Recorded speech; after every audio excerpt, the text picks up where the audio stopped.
Ahora, ¿cuál es el sello? La gente pudiera discrepar en cuanto a esto.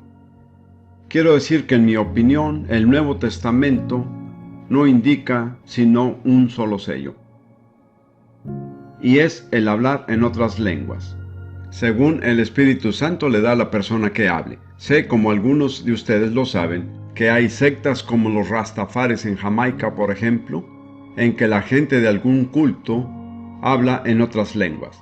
Esto aterroriza a algunas personas. Dicen, ¿cómo sé que voy a recibir las lenguas legítimas? Pues Jesús dijo, y tome nota de esto, que si somos hijos de Dios y le pedimos a nuestro Padre Celestial un pedazo de pan, Él no nos dará una serpiente, ¿de acuerdo? En otras palabras, si pedimos lo que es legítimo, Dios nos ha garantizado por escrito que lo recibiremos. No tenemos por qué temer. Ahora, esta promesa no se aplica al que no es hijo de Dios. Hay que ser hijo de Dios. Jesús dijo que si le pedimos a nuestro Padre Celestial el Espíritu Santo, Él nos lo dará. Entonces, el sello es algo visible, algo audible, algo público. Un sello no puede ser algo secreto, porque no cumpliría su propósito.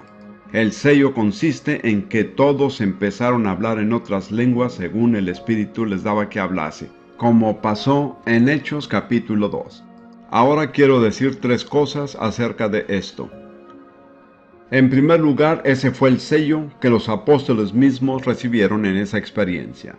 Jesús les dijo que esperaran en Jerusalén hasta recibir la promesa del Padre. Así que esperaron 10 días. Después que vino el Espíritu Santo y ellos hablaron en lenguas, ya no tuvieron que esperar más. Ese fue el sello que ellos mismos recibieron en esa experiencia. En segundo lugar, fue el sello que reconocieron en los demás. En un minuto miraremos un caso singular. En tercer lugar, nunca pidieron ningún otro sello.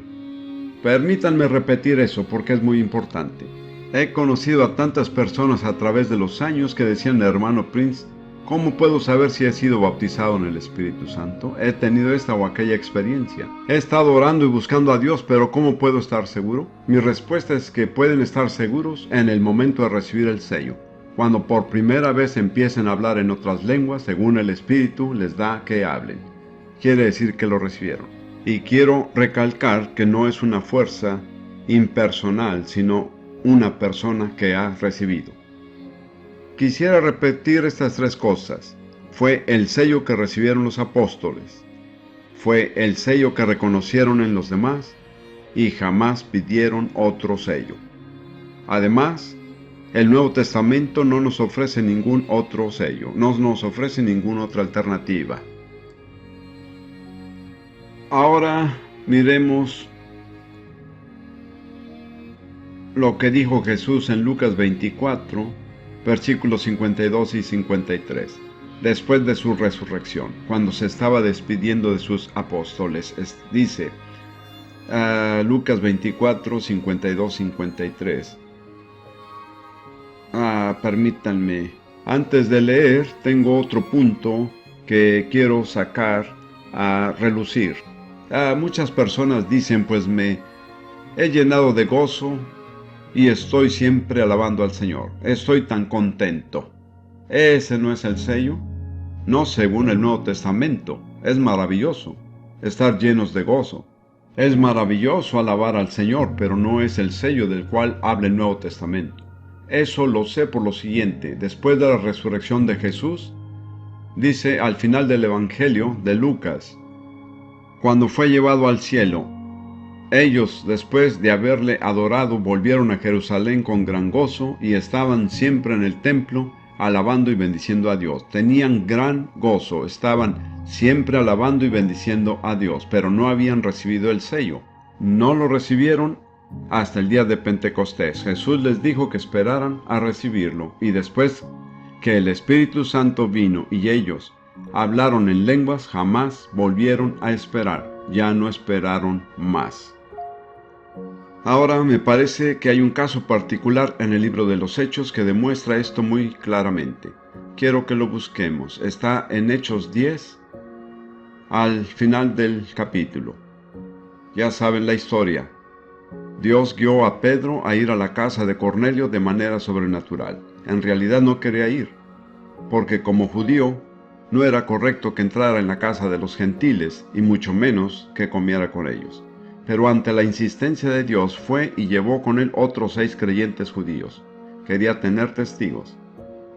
Y mientras Pedro les estaba hablando, contándoles acerca de Jesús, dice en Hechos 10:44, mientras aún hablaba Pedro estas palabras, el Espíritu Santo cayó sobre todos los que oían el discurso. Es interesante ver hasta qué punto había llegado en su sermón. El versículo anterior dice, de este, es decir, de Jesús, dan testimonio todos los profetas que todos los que en él creyeron recibirán perdón de pecados por su nombre. Y aquellas personas de corazón sencillo en la casa de Cornelio lo creyeron y recibieron perdón de pecados. Al haber recibido el perdón de pecados, el Espíritu Santo podía venir sobre ellos, ¿entienden? Dice así, mientras aún hablaba Pedro estas palabras, el Espíritu Santo cayó sobre todos los que oían el discurso. Y los fieles de la circuncisión que habían venido con Pedro se quedaron atónitos de que también sobre los gentiles se derramase el don del Espíritu Santo. Recuerden que al ir allá, no creían que el Evangelio fuera para nadie sino para los judíos. No creían que los gentiles pudieran llegar a ser cristianos, pero cuando los oyeron hablar en lenguas dijeron, esto es definitivo, no podemos discutir con esto. ¿Por qué estaban convencidos? Porque los oían que hablaban en lenguas y que magnificaban a Dios. No tenían ninguna otra prueba y tampoco pidieron ninguna. Ahora, algunas personas dirían, pues, han debido esperar unas 6 semanas para ver si aquellas personas llevaban fruto verdadero. Pero no lo hicieron, porque en realidad no estamos hablando de fruto, sino de un don. Son 2 cosas diferentes, ambas muy importantes. Los dones se reciben de una sola vez. El fruto se produce mediante un proceso lento de crecimiento. Algunos de ustedes acaban de celebrar la Navidad, y sin duda algunos habrán puesto un árbol de Navidad, ¿no es cierto? Y habrán colocado sus regalos en las ramas del árbol o debajo de él. Y las personas a quienes iban destinados los regalos vinieron, los tomaron y los recibieron, así de sencillo. Los regalos se reciben de una sola vez. En cambio, el fruto crece en los manzanos, no en los árboles de Navidad. Toma tiempo, es un proceso. Por favor, entiendan, el fruto es sumamente importante, pero no confundan el fruto con los dones. Aquí estamos hablando del don del Espíritu Santo, algo que se puede recibir de una sola vez. Entonces, hablando de las personas en la casa de Cornelio, Pedro respondió, ¿puede acaso alguno impedir el agua para que no sean bautizados esos que han recibido el Espíritu Santo también como nosotros? En otras palabras, lo que había pasado el día de Pentecostés les había acontecido a estas personas. Más tarde, al contarles lo sucedido a sus compañeros judíos que lo estaban criticando y diciendo que no debía haber ido a hablar con los gentiles, Pedro dice en Hechos 11:15, y cuando comencé a hablar, cayó el Espíritu Santo sobre ellos también, como sobre nosotros al principio.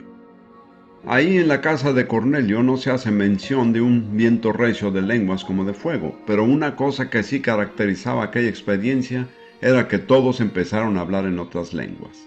Así que yo digo, y a mi juicio, es indiscutible que este fue el sello que los apóstoles recibieron y el sello que reconocieron en otras personas. Jamás pidieron otro sello, y en el Nuevo Testamento no veo que se ofrezca ningún otro sello.